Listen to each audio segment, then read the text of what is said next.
Watch the moment a man raising the St George's flag was set upon with a petrol bomb in Stevenage. Move the car, bruv. Putting flags up, got petrol bomb. Come on, let's go.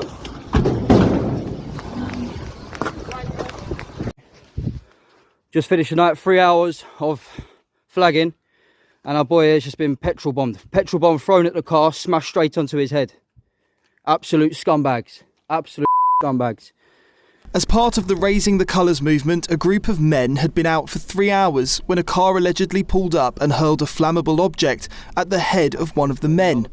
This sock, doused in alcohol, appears to be the weapon used. Police were called to the scene. Police are here.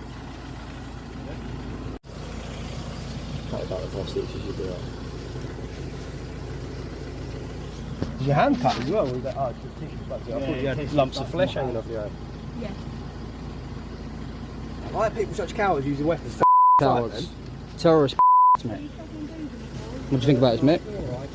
No comment. No comment? It's a bit weird, isn't it? Huh? We're impartial. Impartial? He's just been petrol bombed. Yeah, well, we're just here to deal with whatever's in front of us, right? Hertfordshire Police confirmed they'd been called to reports a man had been assaulted in Fairlands Way at 12:09am on Saturday, and that he had been taken to Lister Hospital in Stevenage for treatment. Chief Inspector Sarah Gilbertson said, "It appears the victim was struck by a glass bottle containing a lit rag and sustained a cut to his head. I know this incident will concern people living locally, but I would like to reassure the community that this was a contained incident." Our investigation continues and anyone with information is asked to get in touch with police. Britain has been gripped with flag fever since a Birmingham council caused outrage by ordering the removal of the St George's Cross from lampposts. Social media has been filled with scenes of patriotic Brits decorating their areas with the flag in defiance.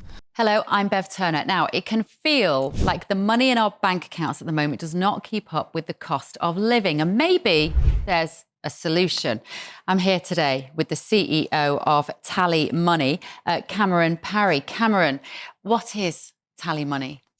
Well, Bev, with TallyMoney, you get a current account and a debit card, but instead of pounds, you use milligrams of gold as your everyday money. So why gold? Gold traditionally is a great store of value. It has, on average, gone up at over 11% per annum for the last 25 years against the pound. It's tripled in value in the last decade, and in the last 2 years alone, it's increased by 50% against the pound. Banks' savings products just can't compete with that level of growth.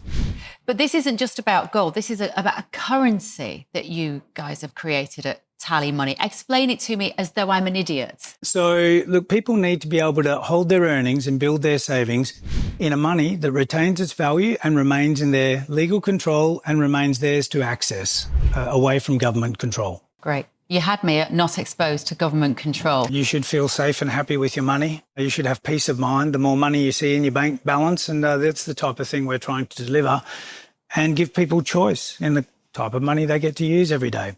Brilliant. Thank you so much, Cameron. Thank you.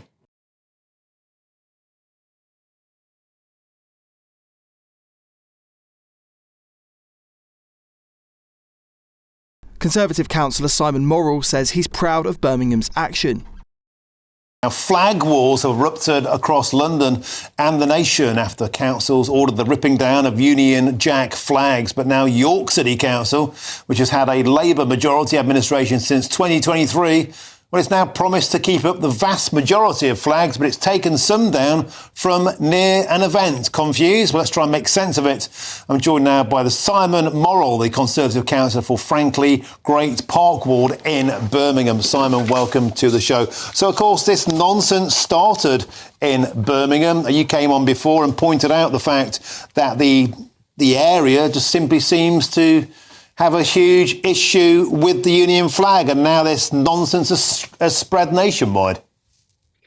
Thanks, Martin. It's great to be back. I wouldn't say it's the area. I think here in South Birmingham, we're incredibly proud. And actually, I think we've started not just a national movement, but if you come around here now, almost every flagpole is lit up. And I was quite delighted to see Professor Matt Goodwin actually share Edgewood Road just round the corner from my mum's. To see that go global is quite proud. And I don't think I've been this proud since, 3 years ago, when we gathered up the beacon at Lickey Hills to do a vigil for Queen Elizabeth II. So in South Birmingham, we're incredibly proud. I think it's just people in the inner cities, in particular the Labour Council, that seem to not like the Union flag. Why not? What's that problem with the flag? I want to try and get to the bottom of this.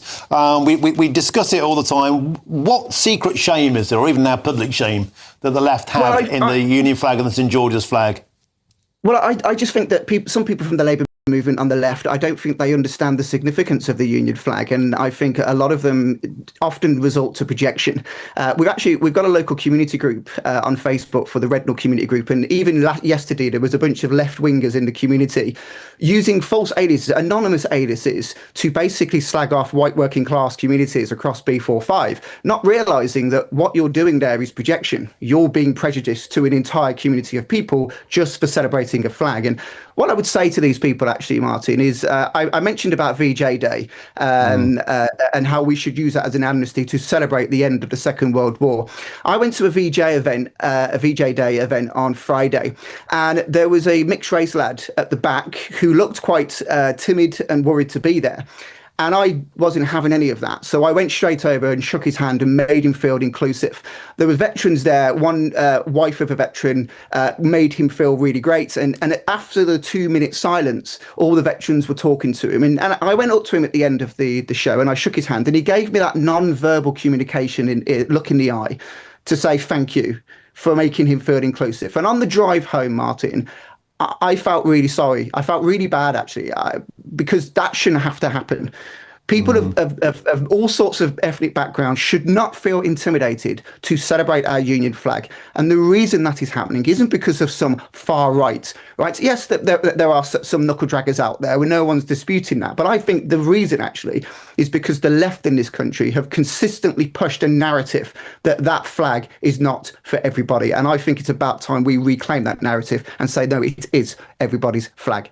And Reform UK's Zia Youssef says council's rapid response to remove vestiges of the flag just stands in contrast to usually poor levels of maintenance.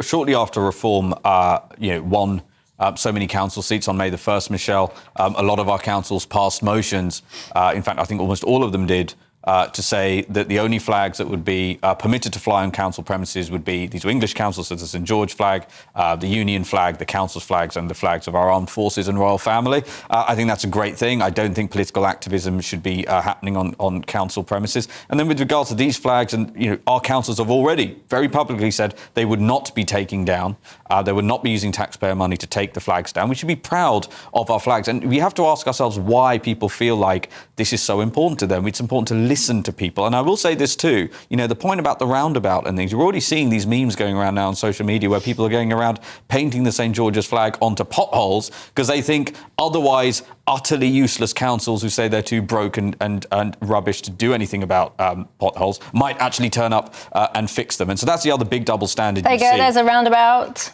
When it comes to extinguishing displays of patriotism like this, councils like Birmingham are there in an instant, and yet any other time you need the council to do anything from an infrastructure perspective, they have no money or talent. Yeah, but you speak about all that. I think this is great, by the way, I've got to say. But Councillor Carl Pex, he's a Reform UK councillor in Bromsgrove. He's put a thing out now saying that this is wrong. This painting of these roundabouts is wrong. He regards it as an act of vandalism. Yeah. And get this, he says, and I directly quote, I will be seeking criminal damages so that every other taxpayer in the country does not pay for this. That's a bit off-brand for Reform, isn't it? Well, I couldn't disagree more with that statement. What's he doing? You'd have to ask him, but we can disagree more with that statement. That's all I'd say. Yeah, he's a Reform UK councillor, Carl Pett. You're very welcome on this programme because a lot of people have flagged this to me tonight. It's a little bit surprising to some of you guys, but do you know what? If you're in Birmingham, I've got a great idea for you.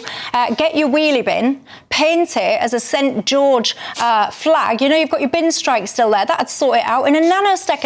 Nicholas Dunning, GB News.